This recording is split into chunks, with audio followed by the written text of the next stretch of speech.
힐링 가족 여러분 안녕하세요. 여러분 이번에는 키움 ETF 정성인 부장님 모셨습니다.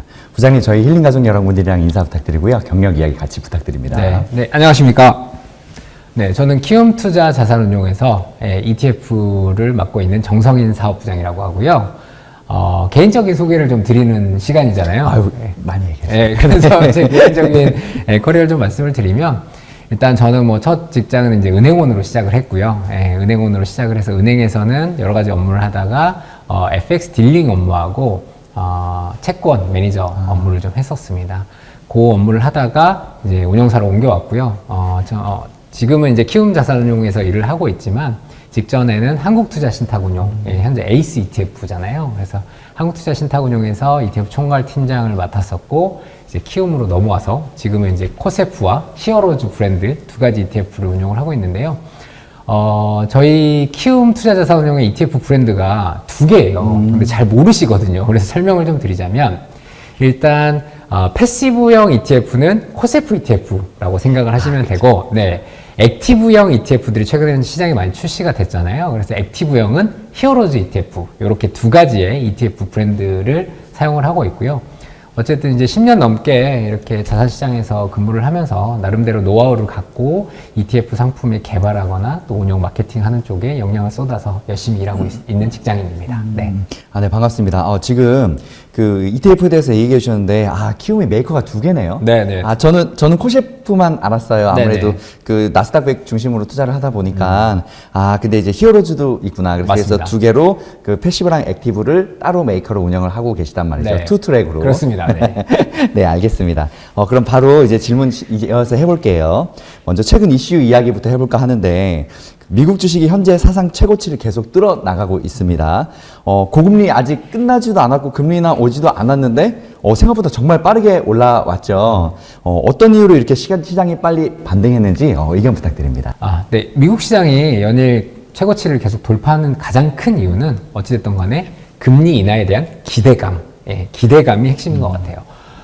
지금 글로벌 각국들 중에서 미국만큼 경기가 화랑인 나라는 없는 것 같아요. 미국의 경기가 굉장히 핫한데, 사실 이제 작년마다 우려가 좀 있었지만, 어찌됐든 올해 들면서는 금리가 아래쪽으로 내려갈 수 있겠다라는 기대감들이 굉장히 높아지고 있는 상황이거든요. 그래서 지금 주식시장에 가장 달리는 큰 요인은 이제 금리나 기대감인데, 그럼 어떤 주식들이 달리고 있느냐, 뭐 대부분 잘 아실 거예요. 잘 아시겠지만, 현재는 일단은 기술주, 소위 저희가 이제 테크라고 말을 하잖아요. 기술주이고요. 그 기술주 중에서도 이제 AI와 반도체 쪽에 포커스되어 있는 기술주들이 시장을 주도를 하고 있습니다. 그래서 뭐 예를 들어서 작년에 2023년 기준으로 수익률을 한번 말씀을 드려보면, S&P 500 지수 같은 경우에는 한 24% 정도 올랐고, 나스닥이 한 43% 정도 올랐거든요.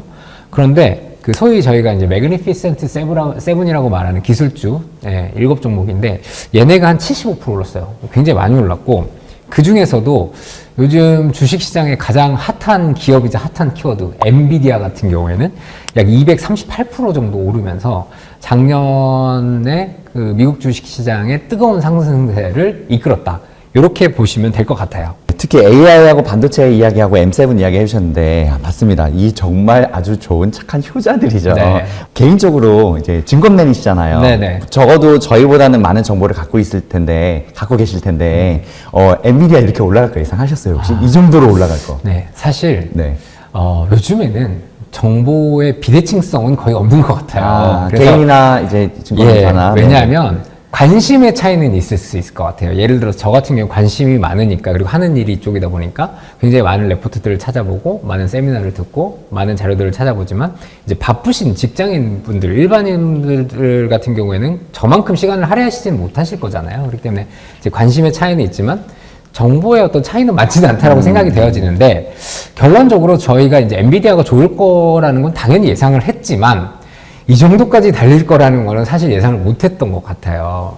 왜냐하면, 미국 주식이 좋은 거는 사실 어제 오늘의 일은 아니에요. 네, 맞습니다. 그리고 예를 들어 작년 상반기까지만 하더라도 주식시장의 가장 핫한 키워드는 테슬라였잖아요. 테슬라였는데, 이 키워드가 지금 그 엔비디아로 넘어온 건데, 이후의 흐름을 보면 테슬라도 마찬가지였지만 소위 말해 이제 저희처럼 여의도에서 일하고 있는 증권 관련 업무를 하고 있는 사람들의 예상치보다는 가격이 지금 훨씬 더 열심히 달리고 있는 상황이거든요. 그렇기 때문에 감히 그 가격의 어떤 상단이나 레벨을 예측하기는 사실 어려운 상황입니다, 지금. 네. 방금 테슬라도 이야기해 주셨는데 불과 1년 전만 해도 사람들의 최애 주식은 당연히 테슬라였어요.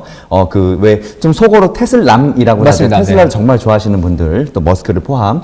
그 주도주가 1년 만에 이렇게 빨리 완전히 또 바뀔 수가 있다는 게 굉장히 신기하더라고요. 네. 주식 시장에서 이 흐름을 빨리 찾기가 어렵기 때문에 투자가 어려운 것도 맞는 거죠. 맞습니다. 네. 네. 다음 이야기 해보겠습니다. 또 잠깐의 하락장을 우리가 복습할 겸 되돌아보고 싶은데 작년에 8, 9, 10월 달 여름 지나고 굉장히 많이 떨어졌다가 10월 말부터 쫙 반등을 했잖아요. 그때는 왜 이렇게 시장이 떨어졌었는지 어떤 정보 갖고 계신지 의견 부탁드립니다. 네.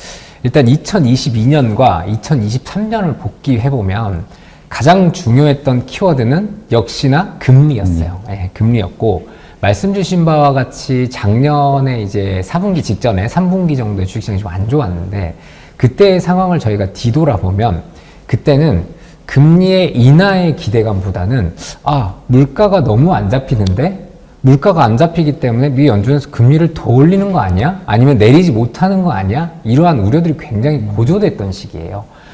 금리 인하에 대한 우려가 고조되다 보니까 고금리 기조가 이제 지속됐다라고 저희가 표현을 하는데, 고금리 기조가 지속된다라는 건 굉장히 여러 가지 의미를 내포하고 있지만, 결국 저희가 투자하는 대상인 기업들 같은 경우에는 돈을 차입하기도 하고 있는 돈을 쓰기도 하지만, 이 고금리 기조라는 게 새로운 돈을 차입하는 데 비용이 많이 들거든요. 그렇기 때문에 새로운 비즈니스를 한다거나 매출을 키우는 데 굉장히 제약 요건이 돼요.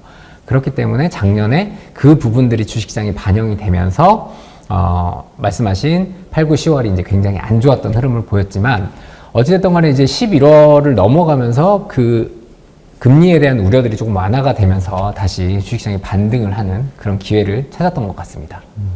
역시 그 투자의 특히 주식에 정말 중요한 키워드는 금리가 많네요. 네. 이번에 그 대상승 때도 그렇고, 그때는 이제 금리가 어느 정도 인상이 완전히 끝났을 때 사람들이 이제 딱 이렇게 박았으니까 올라갔고, 그 전에는 물가가 많이 오르기 때문에 금리를 정확하게 언제까지 올릴 거다라는 그런 확신이 없었기 때문에 시장이 떨어졌던 거죠. 네. 금리가 정말 그 투자의 중요한 요소라는 거. 네. 네, 알겠습니다. 다음 이야기 또 해볼게요.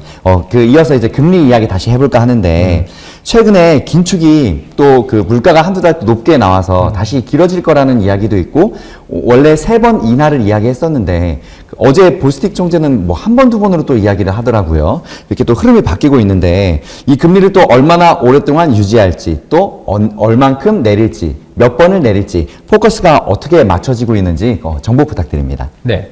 사실, 작년 말의 분위기, 그러니까 저희가 앞서 말씀드린 8, 9, 10월 이후에 11월부터 급격한 금리 인하에 대한 컨센서스가 진행이 되면서 시장의 기대감은요, 한 4회 인하 정도로 반영을 했던 것 같아요. 2024년에 금리를 4회 정도 인하할 것 같다라는 컨센서스가 형성됐었는데, 사실 그 부분이 이제 1월, 2월 들어서 물가지표들이 조금 더 높게 나오면서 약간 완화가 됐던 건 사실이에요. 그래서 4회 인하 정말 할 수 있을까라는 우려감이 깃들면서 금리가 조금 올랐던 모습을 보였거든요. 그런데 이제 3월 FMC에서 연준 의장께서 약 3회 정도의 인하를 시사를 하는 발언을 하면서 지금 이제 금리가 다시 조금 안정화가 되는데, 말씀하시는 바와 같이 지금 그러니까 소위 말하는 연준 위원들이라고 하거든요. 그러니까 각 지방 연준 위원들이 이제 각자의 발언을 하고 있는데 조금은 다른 온도차가 다른 발언들을 하고 있는 것 같아요. 그래서 그거는 저희가 소위 말하기를 매파적 성향 또는 비둘기파적 성향 이렇게 부르는데, 이제 매파적 성향은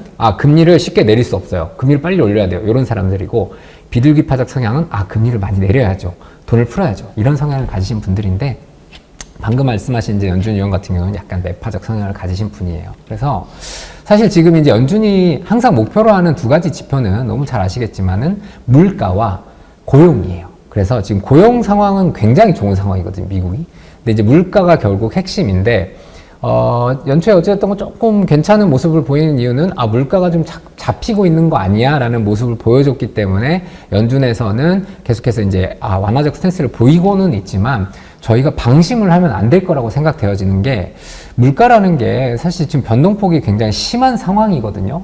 그렇기 때문에 이게 물가가 계속해서 또 높은 상황을 유지를 하게 된다면 연준에서 최근에 얘기했던 조금 완화적인 스탠스, 금리 인하에 대한 기대가 조금 약화가 되면서 시장에 악영향을 미칠 수 있다. 예, 이렇게 보시는 게 좋을 것 같습니다.